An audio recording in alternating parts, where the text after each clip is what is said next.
अगर आप भी बदलना चाहते हैं अपनी किस्मत तो 13 जून को शाम के 7 से 8 बजे तक आप घर पे बैठकर पार्थिव शिवलिंग निर्माण कर ऑनलाइन पूजन अभिषेक करें और उसके बाद जो जो पूजन की वस्तुएं हैं वो सारी चीज़ें चढ़ाएं।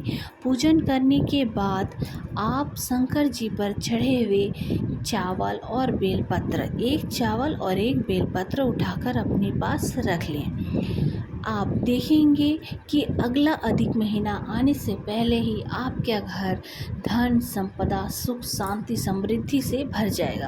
आपकी ज़िंदगी में जो भी कमी है, चाहे आप नौकरी, व्यापार, व्यवसाय के लिए पूजा कर रहे हैं या बच्चों के मंगल विवाह के लिए पूजा कर रहे हैं या संतान प्राप्ति के लिए कर रहे हैं या दुख कष्ट दूर करने के लिए, रोग मुक्ति के लिए, कर्ज मुक्ति के लिए, आप अपनी कोई भी मनोकामना पूर्ति के लिए इस पूजन को अवश्य करें।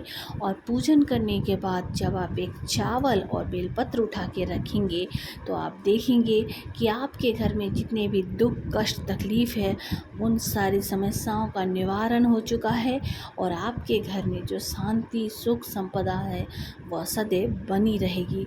आपके ज़िंदगी में जो परिवर्तन आया है उसे आप स्वतः महसूस करेंगे।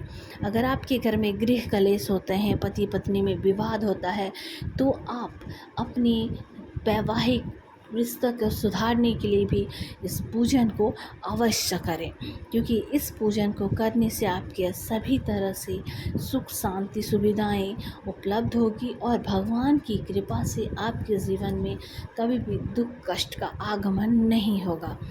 इसीलिए पार्थिव शिवलिंग का निर्माण करके अधिक मास की शिवरात्रि को पूजन अवश्य करें। पूजन सामग्री क्या है मैं आपको डिस्क्रिप्शन में इसका लिंक दे दूँगी, आप देख लीजिएगा।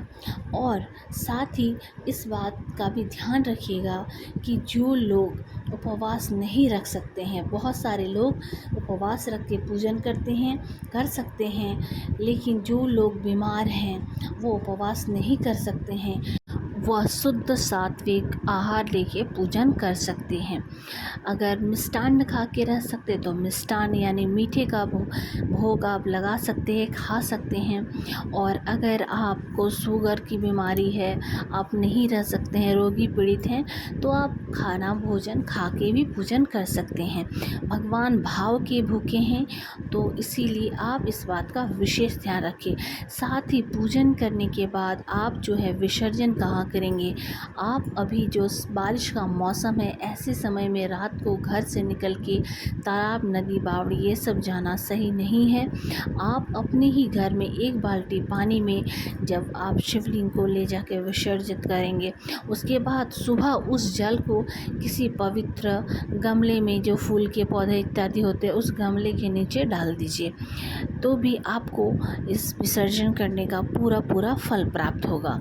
इन कुछ बातों का ध्यान रख के आप भगवान की भक्ति में रंग के अपनी मनोकामना को पूरी कर सकते हैं और साथ ही सुरक्षित भी रह सकते हैं। और महादेव की कृपा से आपके जीवन में जो परिवर्तन आएगा उसे आप स्वतः महसूस करेंगे। तो ऐसे ही और भी वीडियो पाने के लिए चैनल को सब्सक्राइब कीजिएगा, वीडियो को लाइक कीजिएगा और शेयर भी कीजिएगा ताकि सभी इस पूजन को करें और आपको भी इसका पुण्यफल प्राप्त हो। साथ ही अगर आपको कोई जानकारी चाहिए तो आप कमेंट करें, मैं आपके हर एक कमेंट का उत्तर तुरंत देती हूँ। श्री शिवाय नमस्तुभ्यम।